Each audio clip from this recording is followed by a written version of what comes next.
Salut, comme tu vois ce matin, je suis hyper en forme.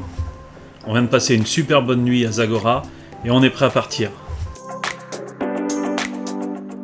Aujourd'hui, c'est direction Fumsguide. Hier soir, le guide nous a prévenus. Cette étape aujourd'hui, elle va être plus courte que les autres, mais par contre, elle va être bien plus technique.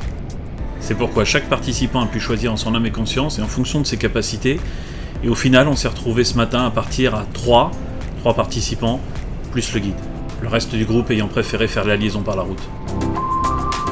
Je t'avoue que moi je savais pas trop à quoi m'attendre. C'est plus technique, ok, mais jusqu'à quel niveau? T'inquiète, on va vite le savoir. Bon, je vais pas te spoiler, mais en gros, c'est beaucoup de pierres. On n'est pas sur du hard enduro quand même, hein, mais faut pas chuter.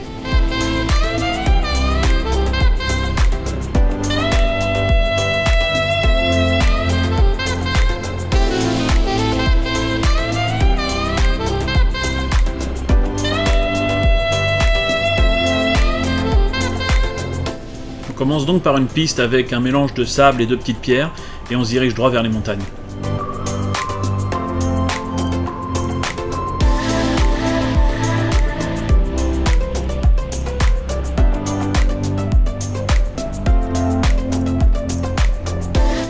C'est vraiment pas évident parce qu'en fait tu changes constamment de type d'adhérence.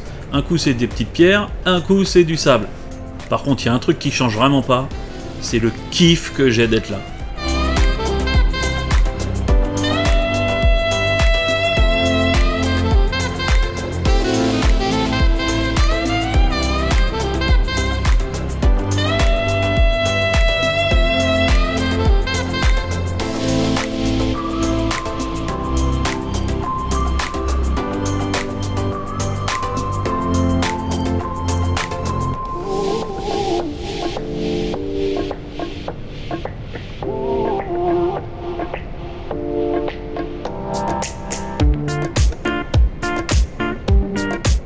On prend toujours autant de poussière dans les poumons et c'est un vrai problème parce que la caméra, tu vois, j'ai beau la nettoyer toutes les 5 minutes, elle reste sale.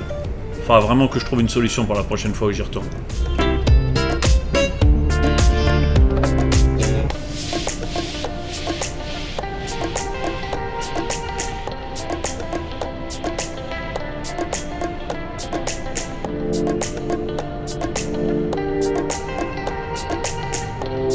Plus on s'approche des montagnes, plus la piste commence à devenir un petit peu plus piégeuse. C'est ça leur niveau de difficulté? Moi, je sais faire. Attends, tu vas voir un peu.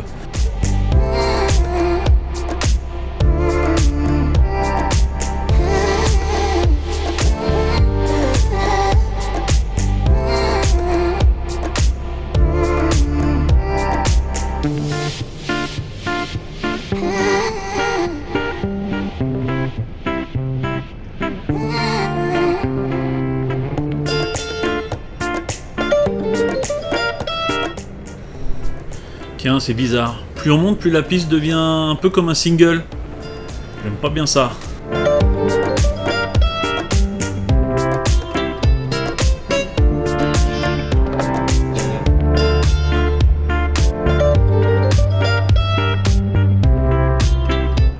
Ok, je commence à comprendre. Bon, bah va falloir être prudent là.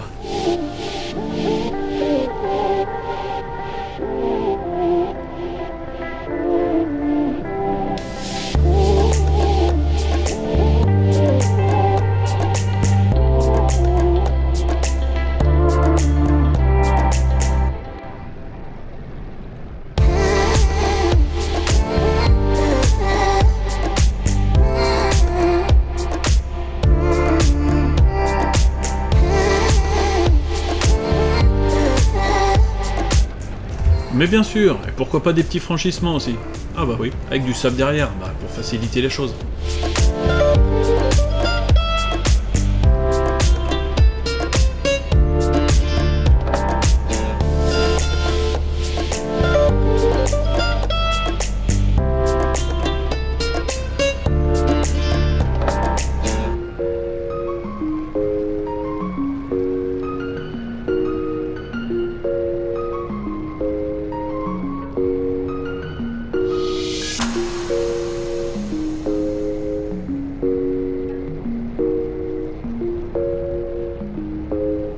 faut clairement pas s'enflammer dès que tu peux rouler, parce que à n'importe quel moment, tu peux tomber dans les emmerdes. Hein.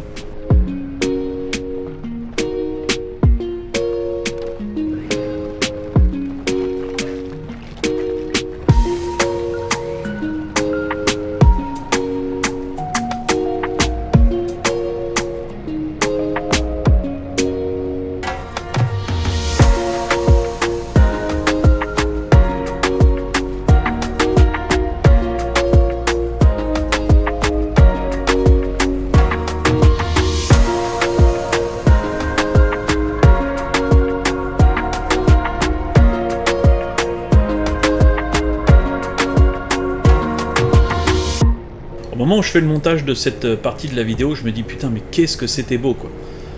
Mais par contre je peux te garantir que quand j'étais sur la bécane, j'ai pas du tout admiré le paysage. Et je regardais loin devant et j'essayais d'être focus pour pas me casser la gueule. Bah ouais honnêtement, tu t'en mets une ici, la probabilité pour que ça soit fin de séjour, elle est quand même assez importante. Hein.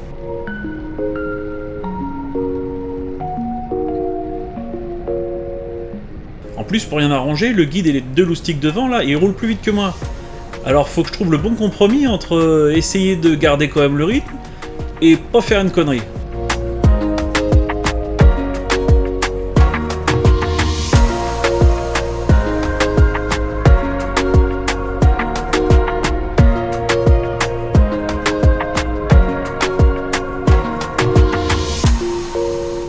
Je te parle jamais vraiment de la bécane, mais là j'utilise une Ténéré 700. Elle est fantastique cette machine. Elle est fantastique.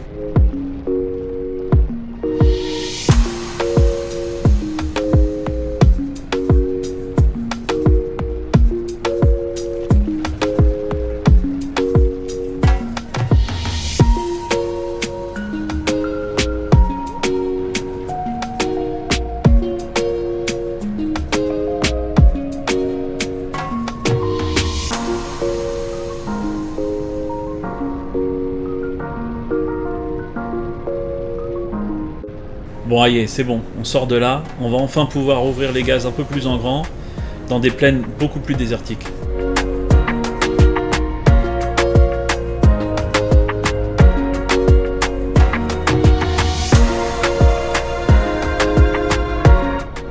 Je te laisse admirer, mais putain, t'as vu comme c'est beau quand même ?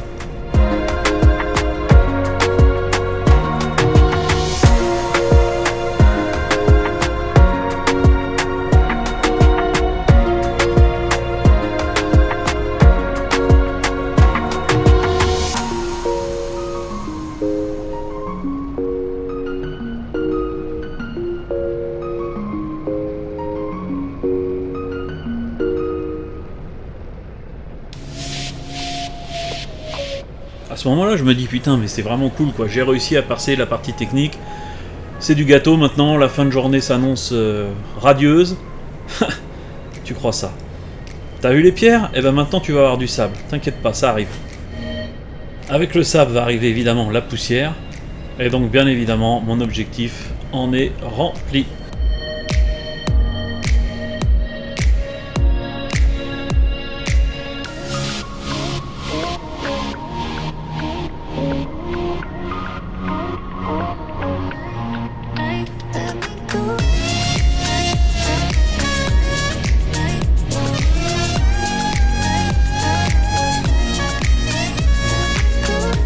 Ce qui me fascine avec le off-road au Maroc, c'est la capacité à changer d'environnement, de paysage, de surface en quelques mètres.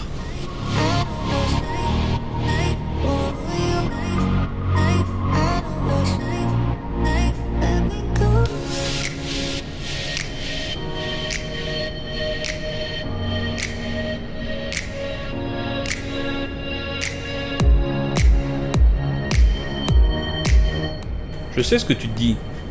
Oh, il abuse. Cette piste, elle a pas l'air si compliquée que ça, et puis il n'y a pas beaucoup de sable. Bah regarde un petit peu. Le sable, il arrive très vite. Et le problème qu'il y a, c'est que la piste, elle est pas large. Donc en fait, il faut que tu restes absolument sur ta trace. Tu peux pas sortir. T'as pas d'échappatoire.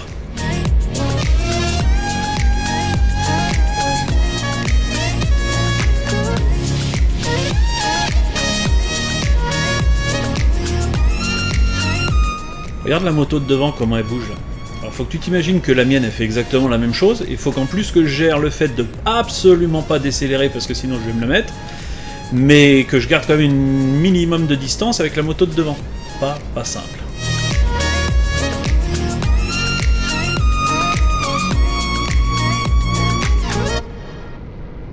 Alors comme je te l'ai dit, cette journée elle est un peu plus courte que les autres.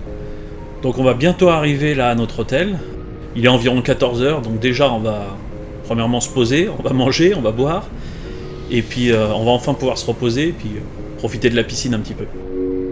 Si cette vidéo t'a plu, je t'invite encore une fois à mettre un petit j'aime et un petit commentaire, ça fait toujours plaisir.